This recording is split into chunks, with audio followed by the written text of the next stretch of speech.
Shalom everyone, and we're reading this week Parashat Matot Mas'ei, the last two parashot of the book of Bamidbar, the book of Numbers.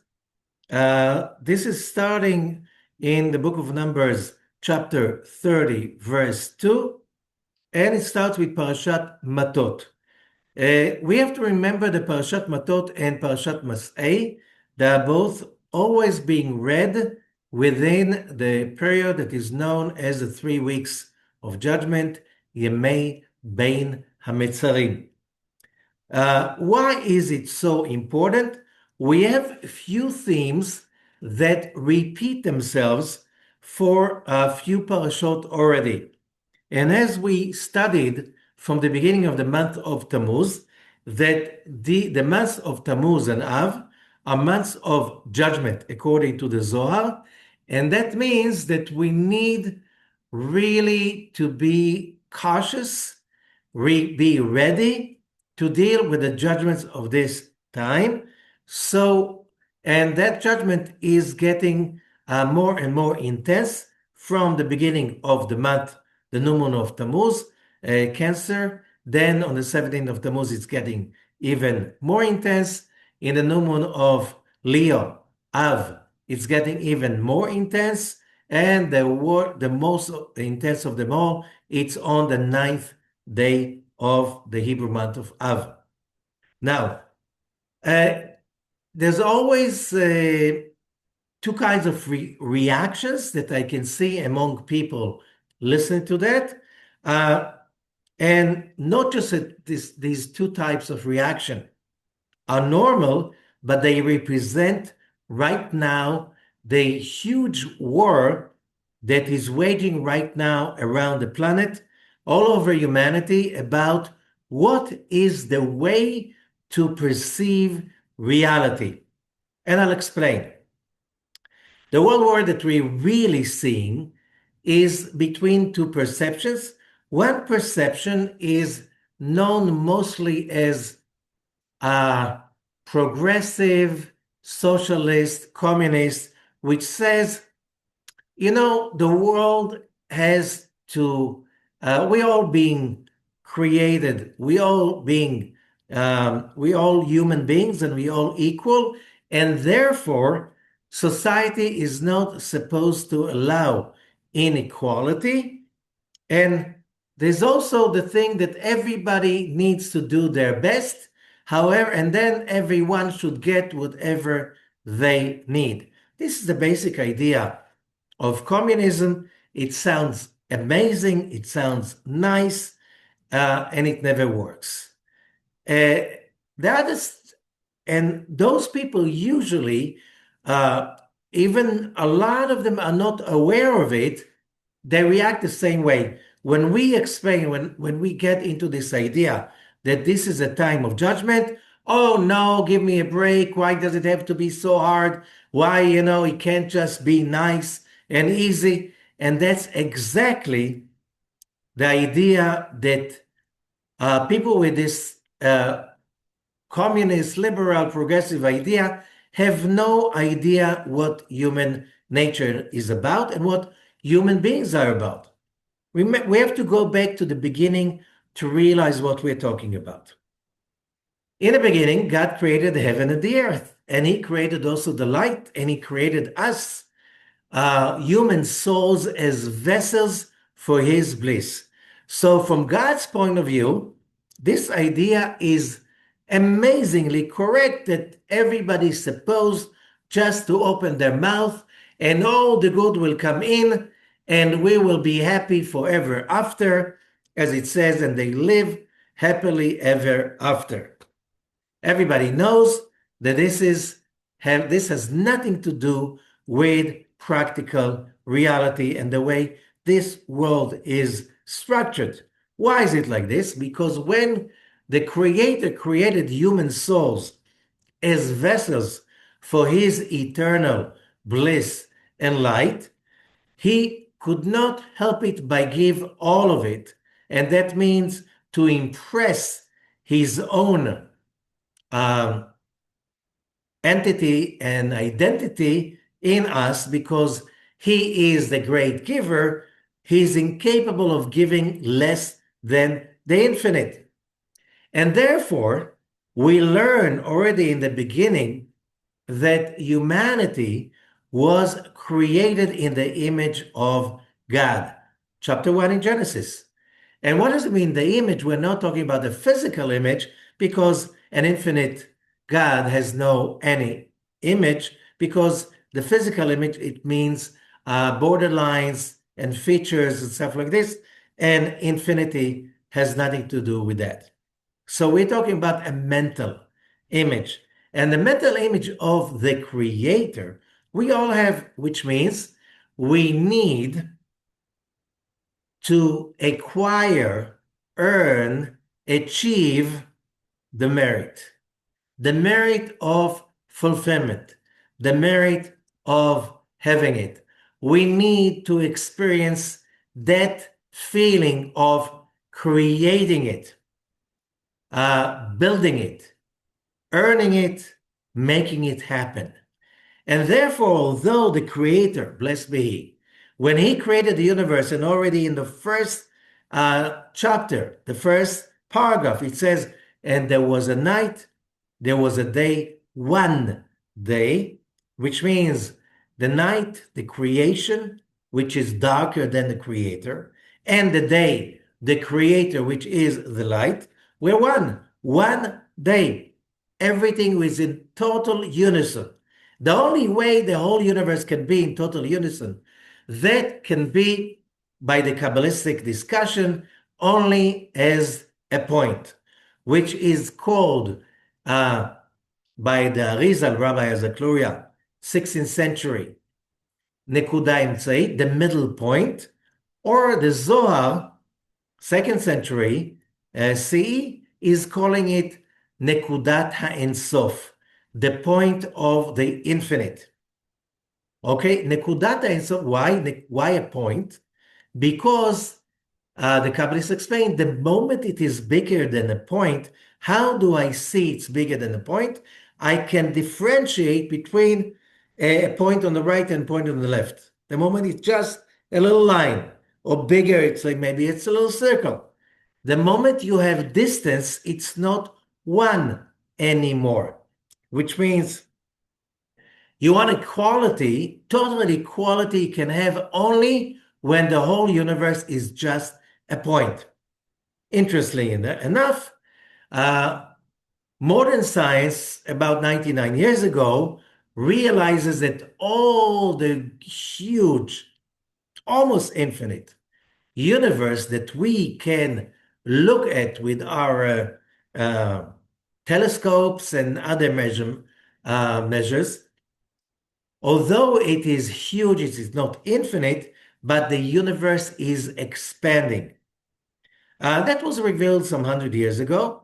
And if it is expanding, it means that it started from some point, and that point is called the point of singularity, which means all the universe, including all time and space, were compressed into one point without any dimensions of time and space long time ago. And then nobody knows exactly how and why it exploded and created the expanding universe that we understand right now. So scientists brought this theory of the Big Bang and the expanding universe some 99 years ago. Only during the 60s it has been proven beyond any doubt, and it became a scientific proof. And we are talking about that, and we're talking about the Kabbalistic writings. This is at least 2,000 years, and we know that it was given on Mount Sinai too, because it says there was a night, there was a day, one. The only way everything can be one is at one point. No dimensions of width, depth, height, or time. If we get that, we understand that total equality is possible. We all have the yearning to get there because we started from there, but it's only when the universe goes back into infinity. However, meanwhile, this universe that is a universe of no equality whatsoever was as a result of an explosion, and that explosion, explained the Kabbalists, was created in order for us, the vessels of the infinite light, to have the ability to find merit, which means we need to bump into lack, need, delay, challenge, fear, fall, disaster, whatever you name it. And there's one name in common of all of that. It's called simply judgments. What do we have judgments for in our reality? So we can create light out of darkness, sweet out of bitterness, mercy out of judgment, in one great name, merit. So what is the rule that rules the universe that we are living in for this chapter of history of humanity? This is the rule of merit, which means a society that is educating on merit, based on merit, is a society that aligns with the rules of the universe, which means when you are in grade 1, 2, 3, 4, whatever, you are going to participate in all kinds of races. A race of speed, a race of who can jump higher, farther, who can get better scores in math, in reading, in everything. Why? Because we need to face challenges, to face shame and blame and fall and failing in order to get up, fight, and achieve a victory based on merit, because we were created in the image of God, and therefore we need judgments.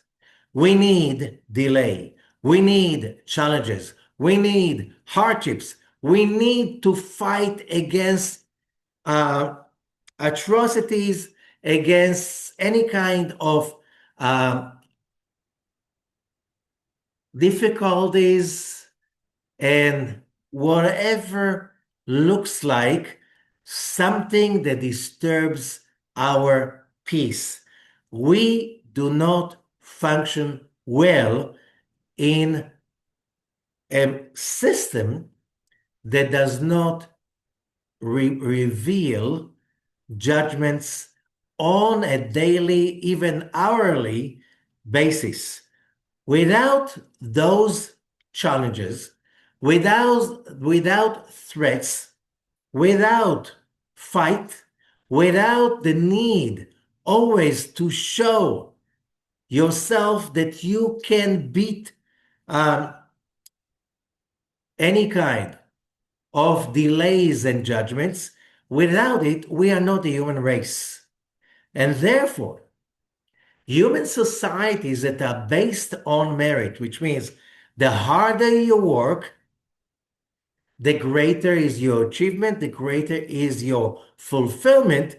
This aligns with the structure of this universe, which means with the laws of this universe. The moment you try to remove any kind of hardship, any parent would do the most possible to allow their children not to go through the hardships they went through. So you're trying to do it for them. You're trying to prevent any harm to come in their way. And that is called to spoil them. Why spoiling? Because a human being is not really a human being without the challenge, without the adversity, without difficulties, without judgment. What does mean judgment? You want something, you want fulfillment, you want peace, you have to fight for it. You have to try hard. You have to fight, first of all, against your own tendency to say, why can't I just get it for free? Why does it have to be so hard? So, because of that kind of culture that is kindly spreading like a religion all over the world, it doesn't have to be hard. Why? I'm entitled to an easy path for success, which means if I want to be the Minister of Treasury, the government should take away all the obstacles, and I don't have to be tested if I know math, if I know economy, if I tried ever to deal with any hardships or to solve any kind of problems of that matter. Why? I want the title. Why should I get it? It should be hard. It should be very easy. It should be that easy. Why? Just because I want it. Like a little kid, 2 years old, who just want everything just on the base that I want it, I should get it. And if I see it and I say I want it, I should receive it. Why? Because I want it. That's the only excuse and entitlement. What is the problem with that? The problem with that is one of the greatest issues of humanity.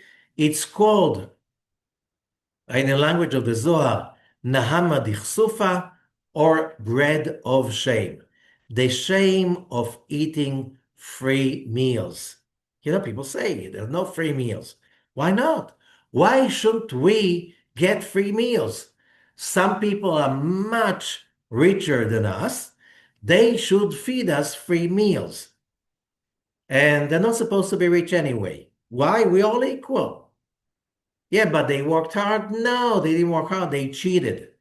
And even if they work hard, why do they deserve to be so much rich than we are?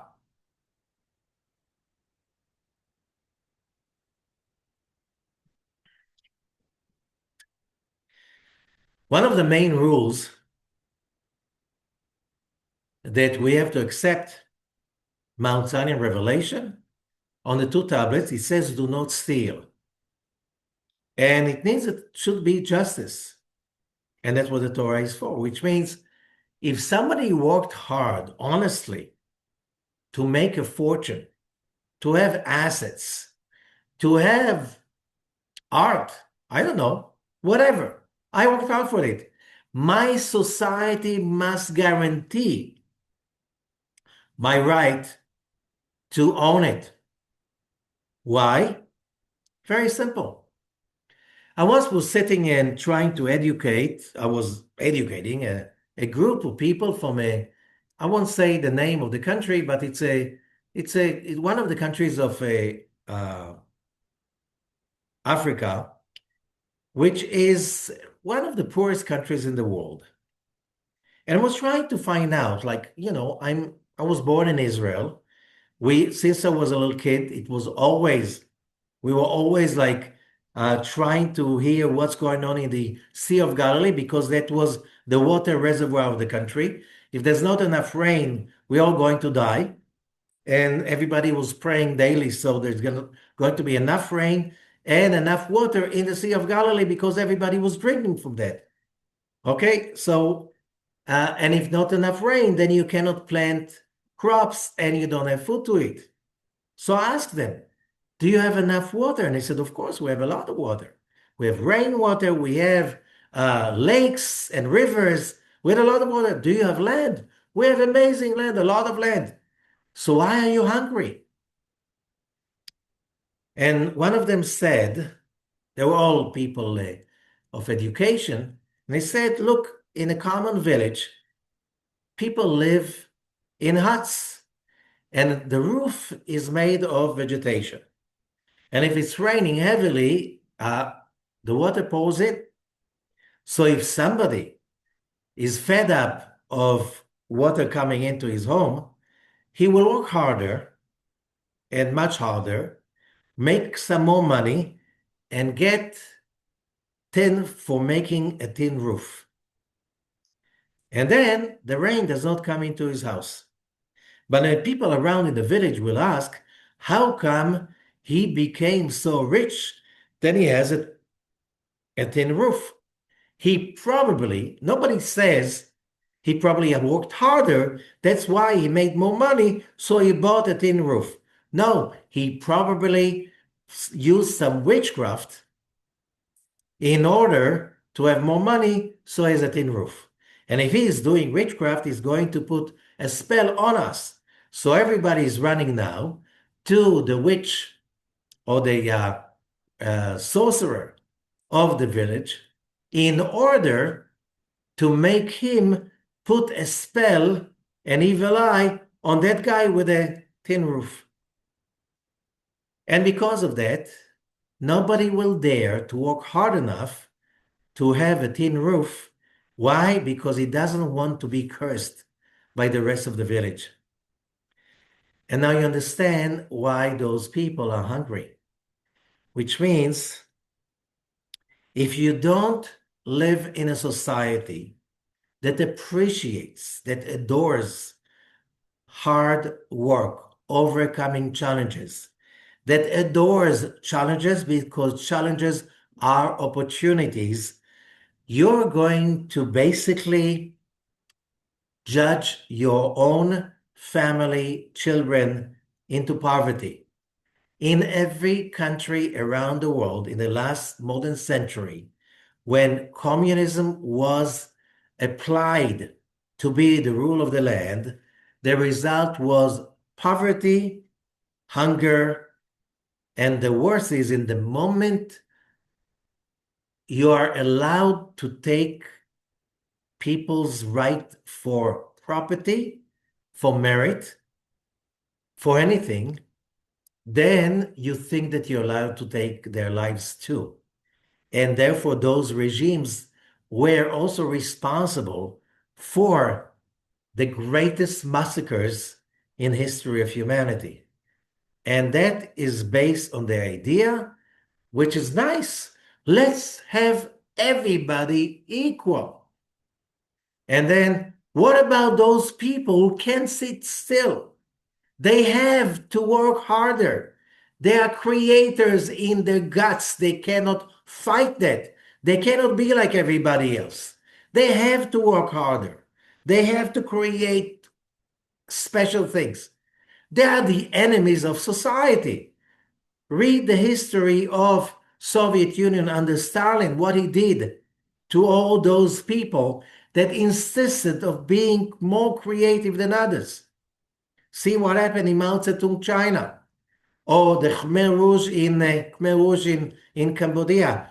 Millions of people were killed for what? Because they tried to create more, to be better, to overcome problems, to look at problems as opportunities.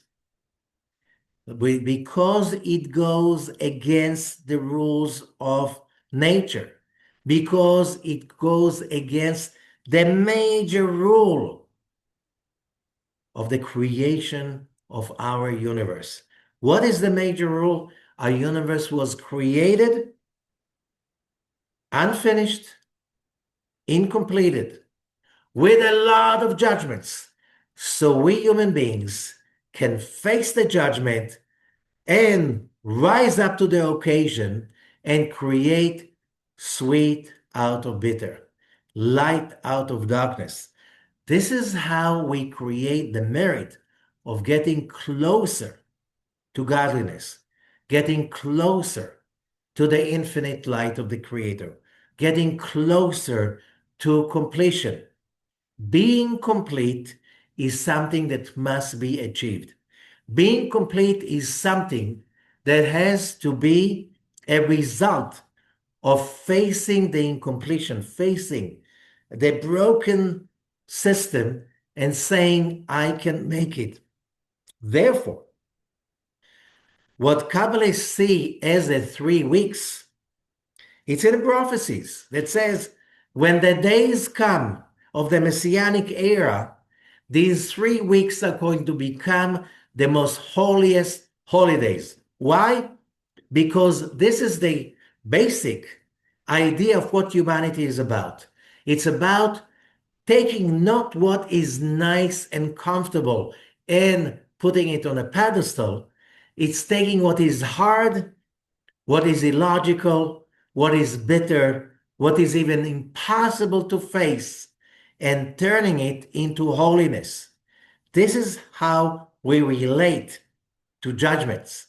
And that's how you should educate your children from the beginning. Judgments, hardships are not bad luck. It's not that, what does God want for me? It is my opportunity to become greater. And it's the only way I can become greater. So days that are like sweet and easy and comfortable are not to be adored. Why? What can I make out of those days? Not too much. I can rest, study, get ready, meditate, but getting ready because sooner or later, the judgment is going to come. Why? Because that's how humans define themselves. How do we deal with judgment? How do we deal with hardships? How do we deal with failure? And King Solomon said it very clearly. A righteous person will fall 7 times and rise up again.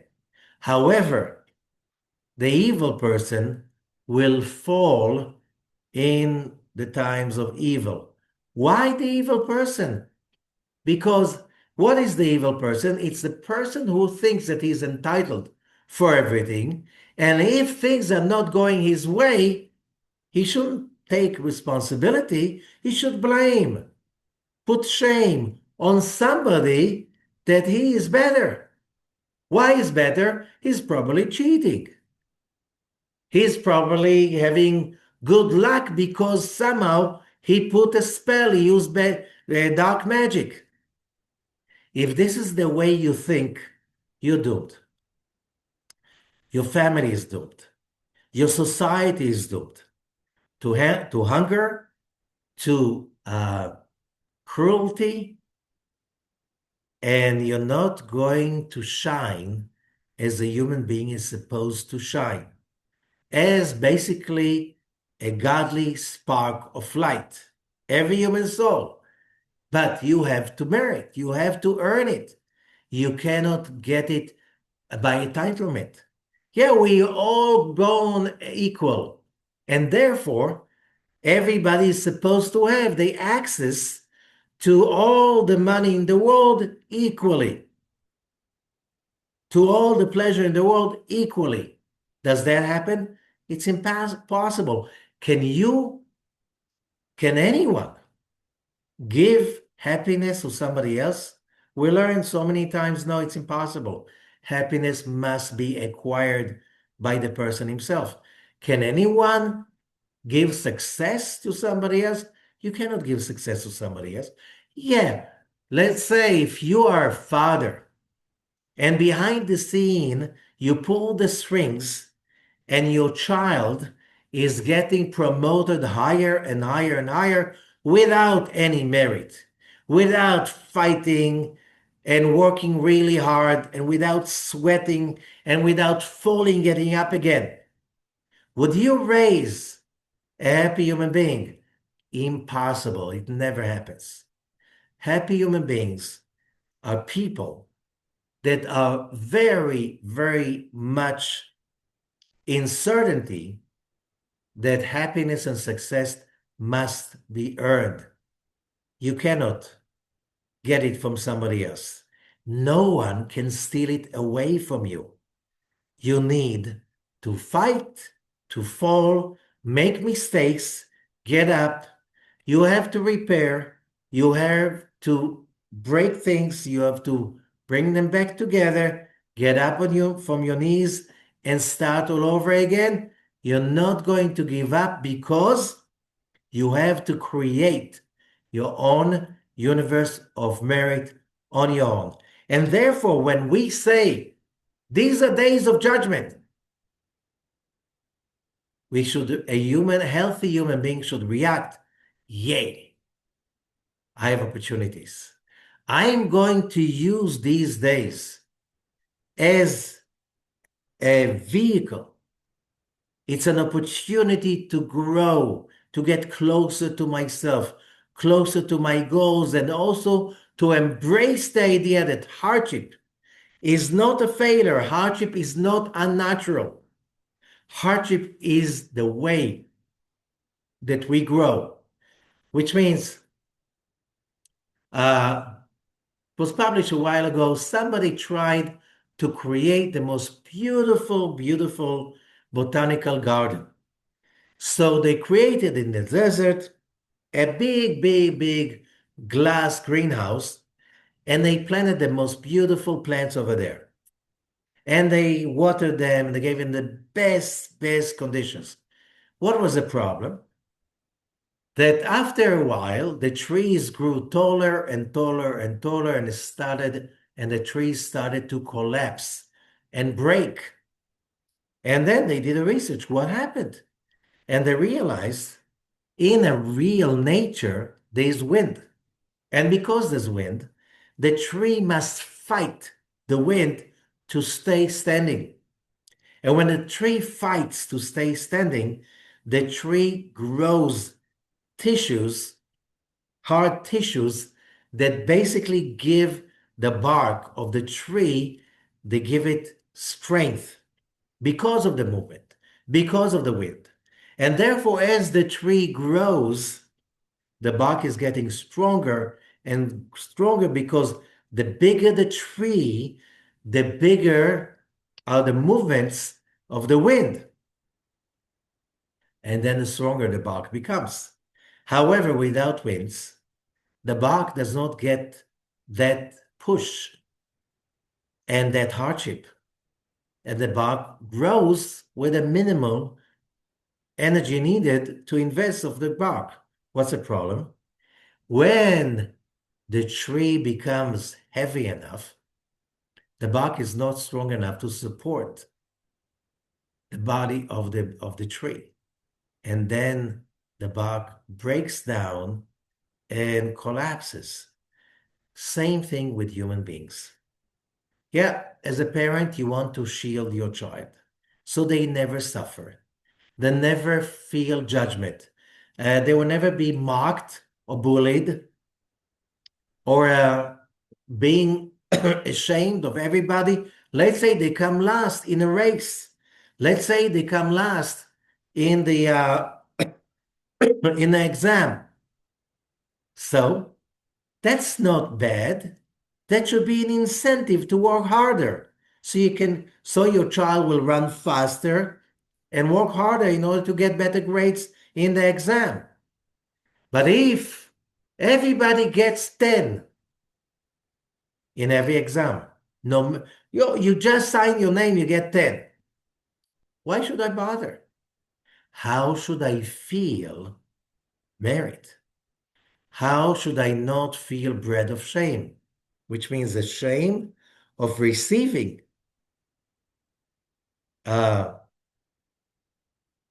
receiving acknowledgement, receiving a prize, receiving honor without working for it.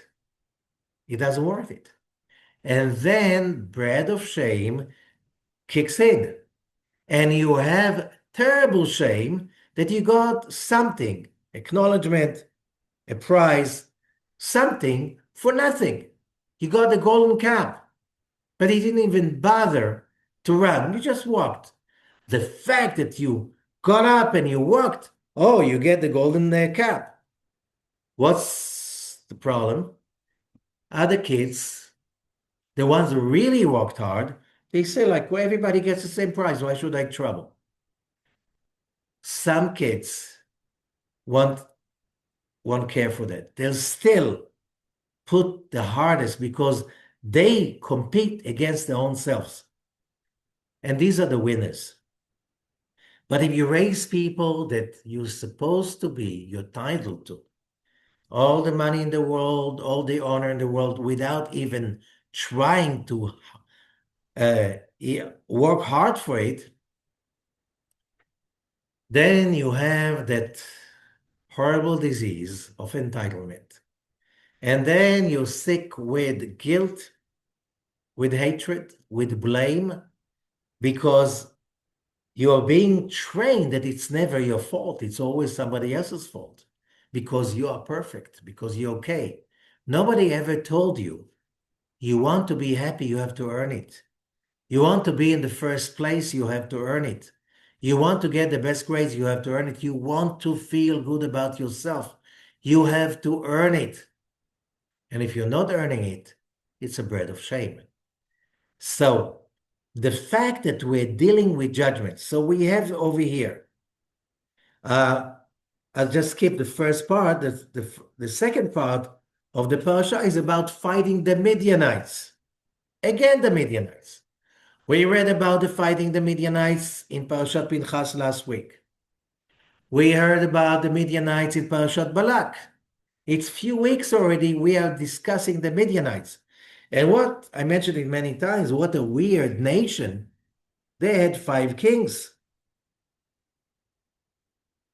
And why do we have to fight the Midianites? The Midianite, Midian comes, the word Midian is a name of a nation, but it's also a word in Hebrew that's coming from the shoresh, din, judgment.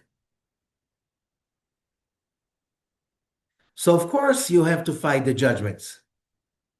And why 5 kings of Midian?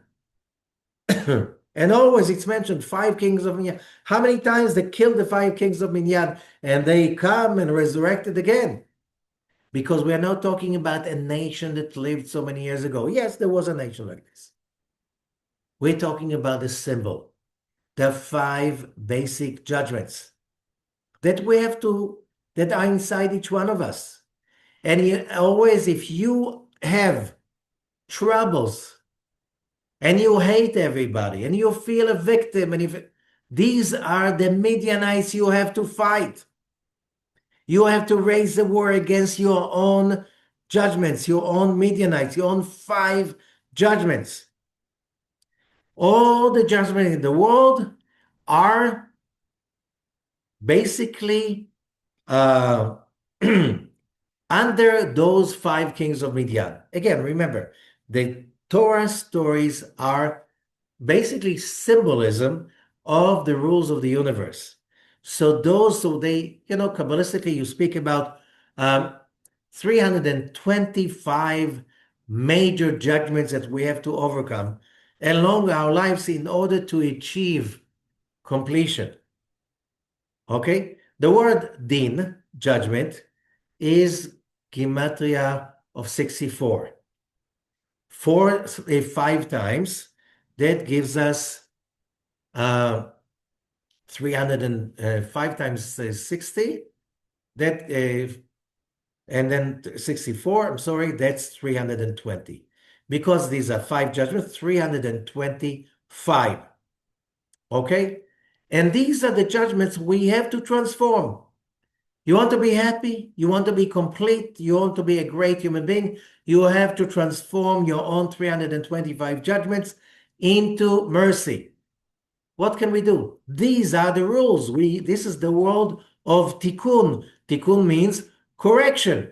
It's not the world of resting. It's not the world of camping. It's not the world of celebrating. It's the world of tikkun. Tikkun means correction. And Rabbi Azakloria the Arizal is saying, Ein tikkun ela beguf. The correction must be in a physical body.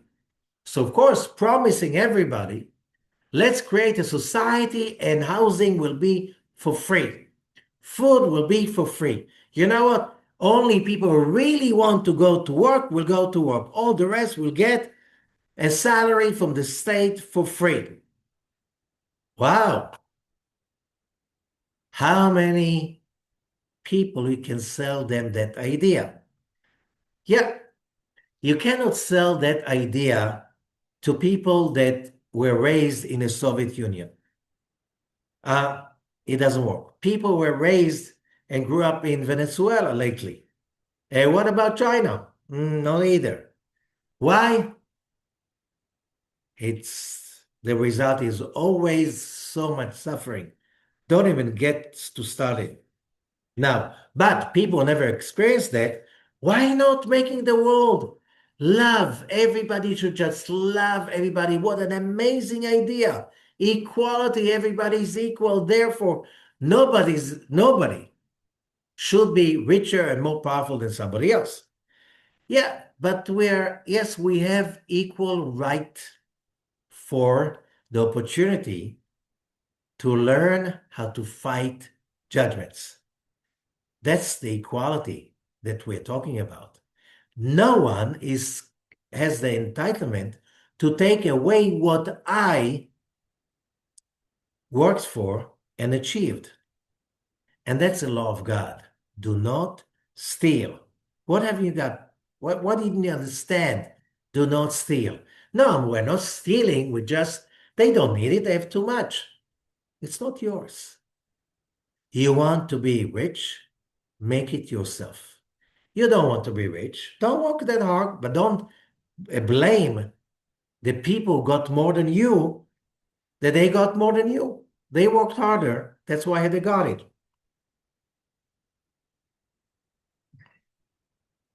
But they are not honest. They stole it.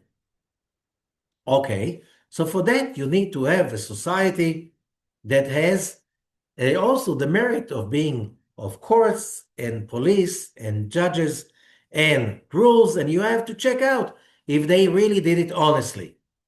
If they did it honestly, you have no right to take it away from them.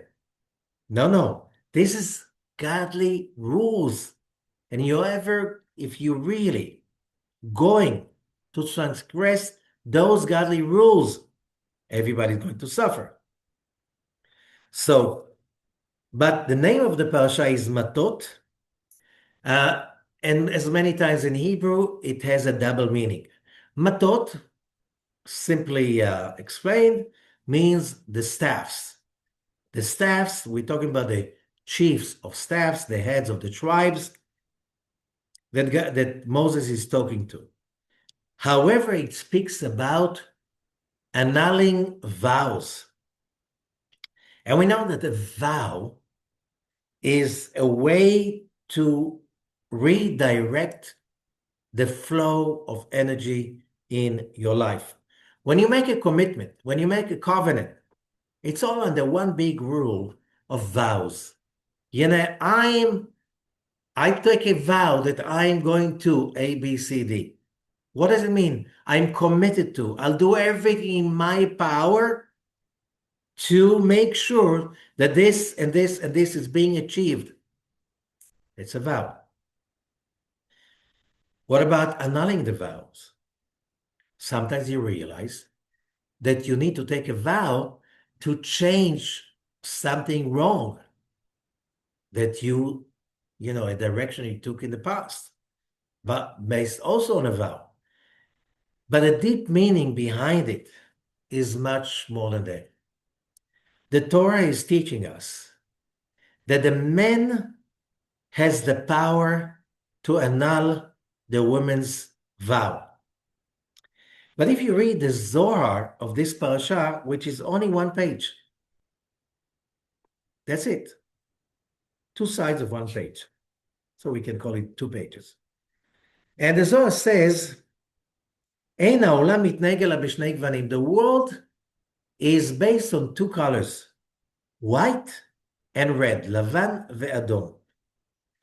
Chasadim, white is chasadim, the chokhmah, chasadim, which means positivity, loving kindness, male energy, cosmic male energy. We're not talking about the physical male. Ve'chokhmah is small, and the light of wisdom on the left, which is female, which is the left column, judgment. So this is all about white and red, male and female, loving kindness and judgment, chesed and judgment. That is being applied also with wool and flax, what is called linen. One is right column, chesed, one is left column, judgment. When we put together the right and the left, the chesed and the judgment, you need to make it happen in a certain way. Because let's say if you how do you make electricity?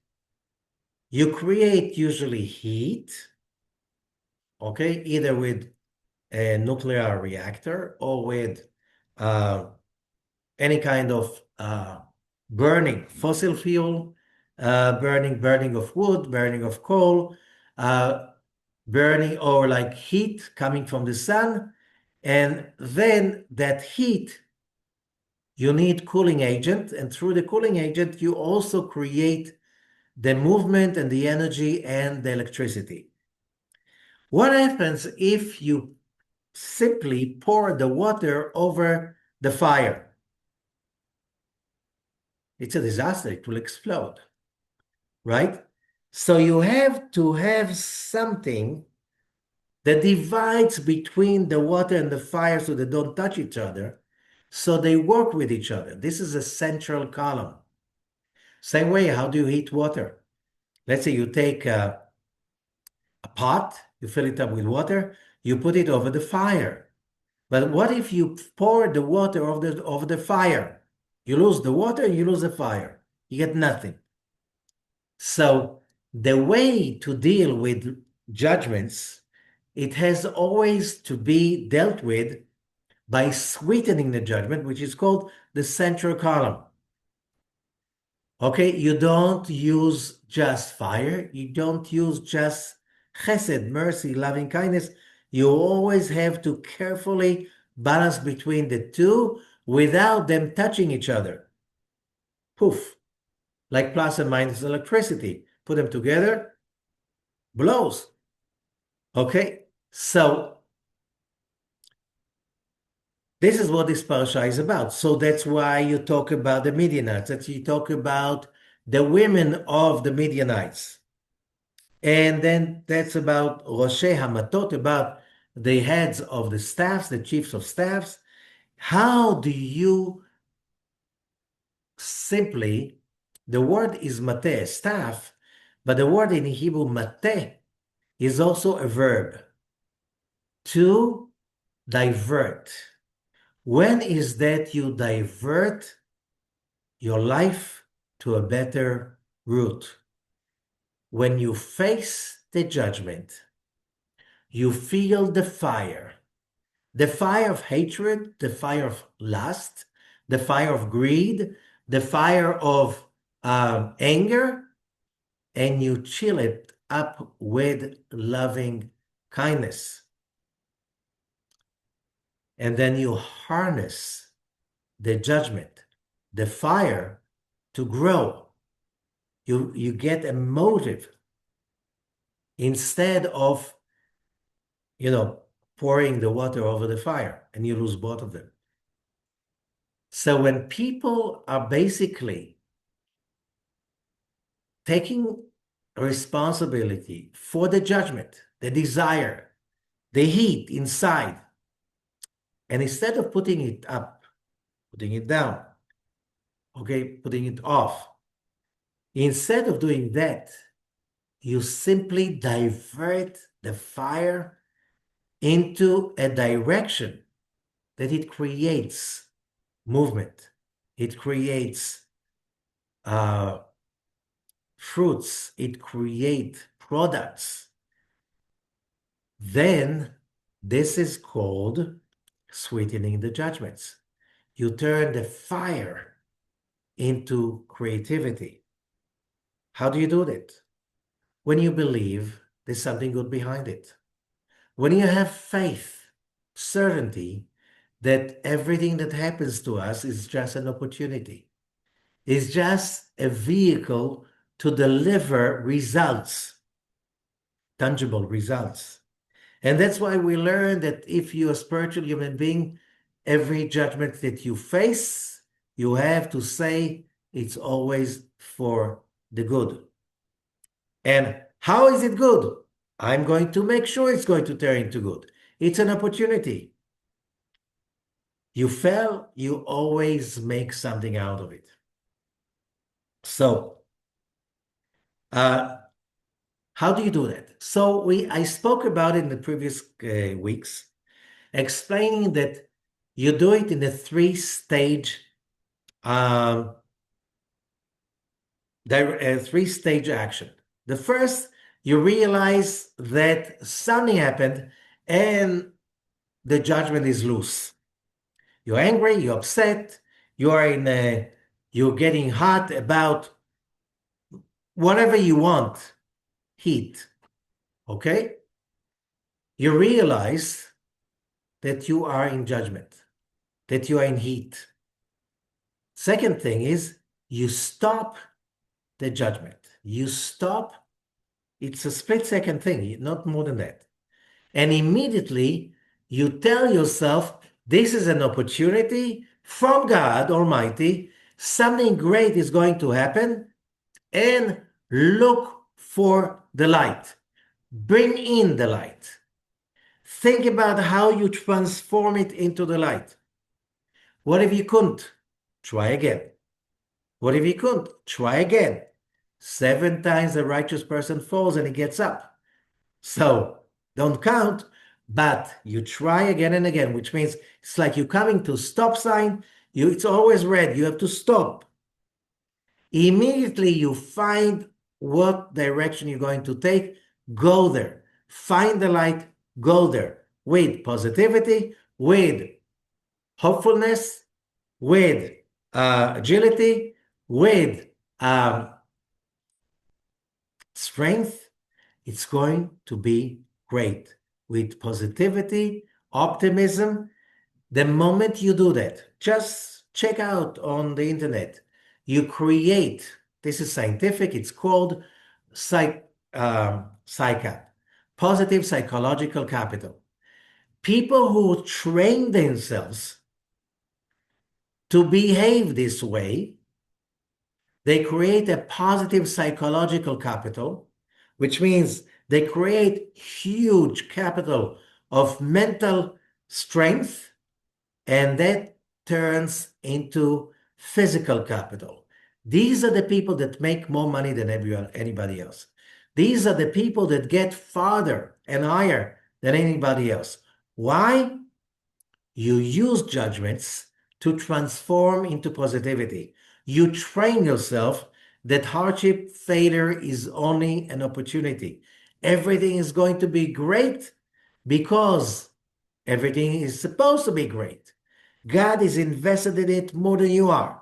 He created you to achieve greatness. And therefore, if you just say, I do, and you transform, you make it happen. One of the major tools of transforming judgment is not just think positive and what is called PSYCAP in modern psychology, is the ancient tool that is called the name of 42 letters, and that is being described in Parashat Mas'ei, the 42 journeys that the nation of Israel made in the desert. The first journey was out of Egypt. That journey is a journey of a nation of traumatized slaves, broken,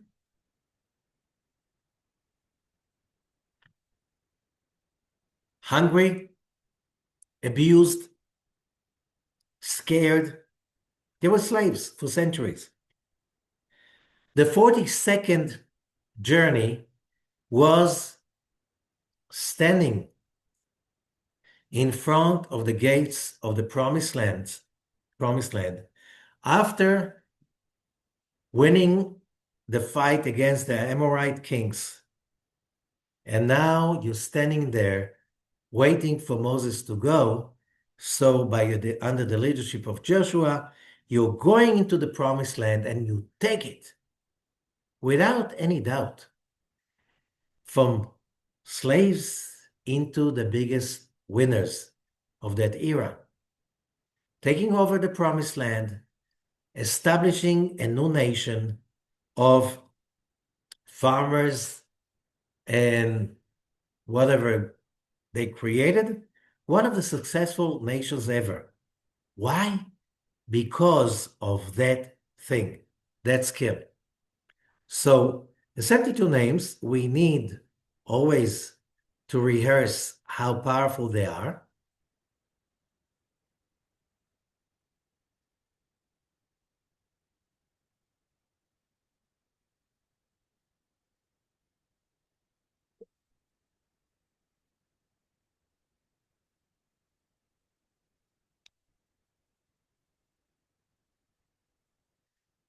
So the Kabbalistic writings are saying that basically the first 42 letters of Genesis 1, verse 1, the first 42 letters, בראשית ברא אלוהים את השמיים ואת הארץ, והארץ הייתה תוהו ובוהו, till the last, from the first letter bet till the letter bet of vavo, there are 42 letters. There's a very sophisticated formula, I don't remember, and it's very hard to learn it, that basically like a crypting system transforms those 42 letters into the 42 letters of the BeKo'ah prayer, which gives us 42 letters divided into 7 sequences of 4 letters each, of 6 letters each.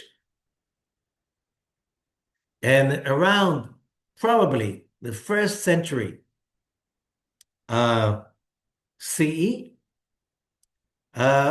those letters were encrypted in the prayer that is known the BeKo'ah prayer.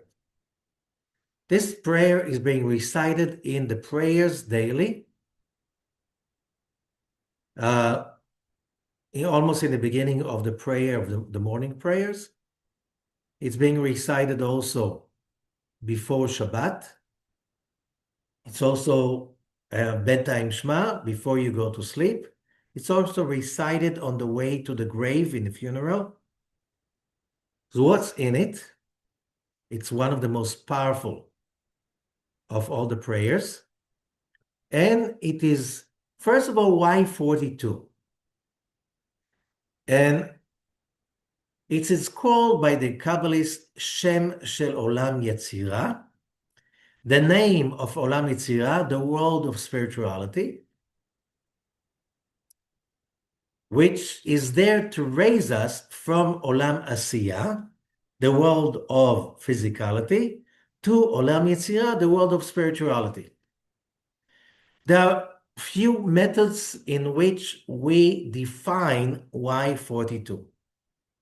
When God takes the nation of Israel out of Egypt, it is spoken about the great hand or great arm, the strong arm, and the upper arm.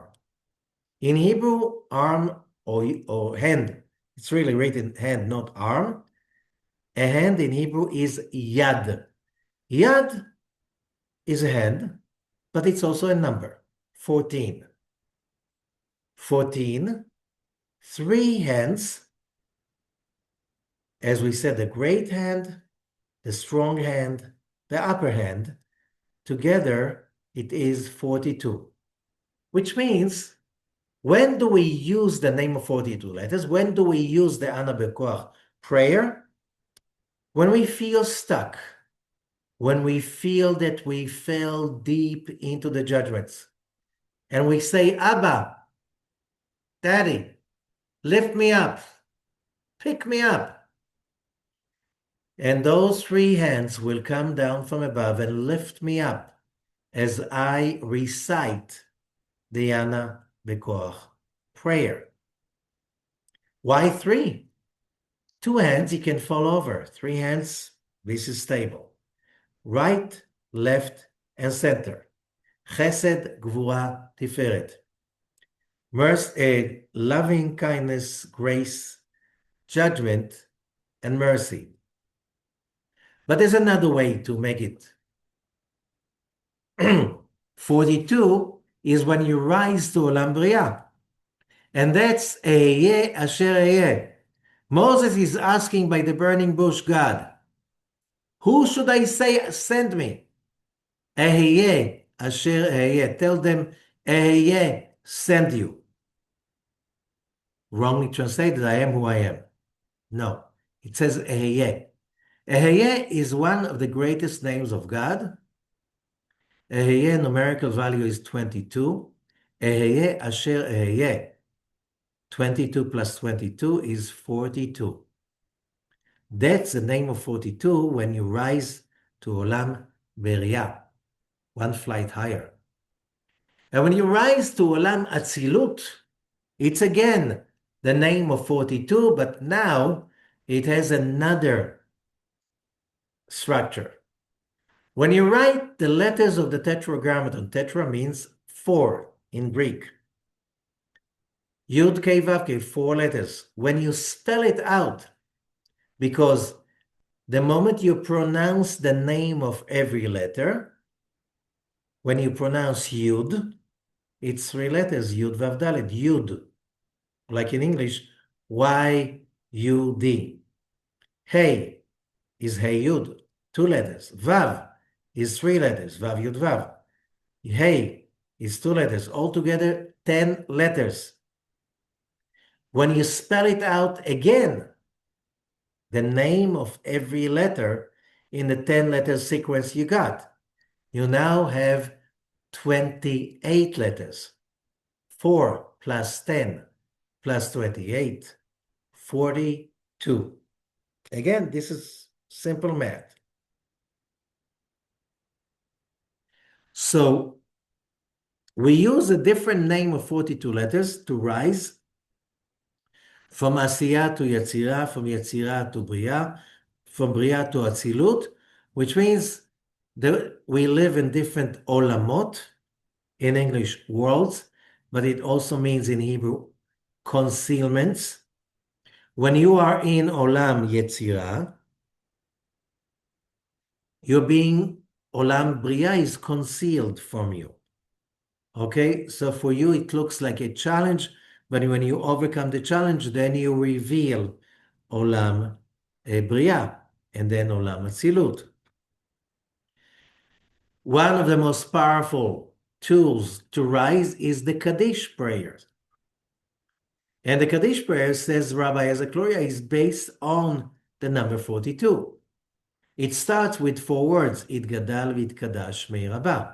4 words corresponding to the 4 letters of the Tetragrammaton. Then you have Be'alma Divra Kirutei Ve'amlich Malchutei Ve'atzmach Bokarnei V'Yikra Meshichei. That's the next line. 10 words corresponding to the spelling out of the names of the letters of the Tetragrammaton. And then you have, it continues into Yehei Shmei Rabbah Mevarach La'alam Lamei Almaya, till the Amiran Balma, you have, in the next sentence, 28 words. 4 plus 10 plus 28, you have 42. But inside you have again 42. You have 7 words that are starting with a Vav. V'ishtabach, v'itpa'ar, v'tomam, v'itnaseh, v'itadar, v'itale, v'talal. These are praises. In each one of them, the word is starting with a Vav. The letter Vav is 6. 7 words, 7 times 6, again 42. In each word, there are 6 letters. 7 words, 6 letters, 42. So the number 42 appears in many times that we need to rise up, even in the most important prayer, the Shema Israel. After the proclamation of unity, Shema Israel Hashem Elokeinu Hashem Echad, O Israel, The Lord is our God. The Lord is one. Then we have that paragraph from Parashat Vayitchanan. ואהבת את השם אלוקיך בכל לבבך ובכל נפשך ובכל מאודיך. That paragraph has 42 words. Again, 42. That's the first paragraph of the Shema Israel prayer. So these words, these 42 letters appear. This is, for instance, an amulet from Afghanistan from the 16th century. But you have similar amulets from Germany in the same time, 16th century. You have amulets like this from the 8th century, from other regions. You have them always for protection, for elevation. And for us, this is to realize human life is always many journeys. You don't start a journey without judgment, without a provocation, without a failure, without a delay, without judgment, without a hardship. These are challenges, these are opportunities. Never ever expect it to be easy or simple. And when you feel that you're falling, pray to the Almighty to lift you up. And if you want something really strong, use the name of 42 letters. Thank you very much. Bless the judgments. Use them as opportunities. Never fail that. And you'll see amazing results.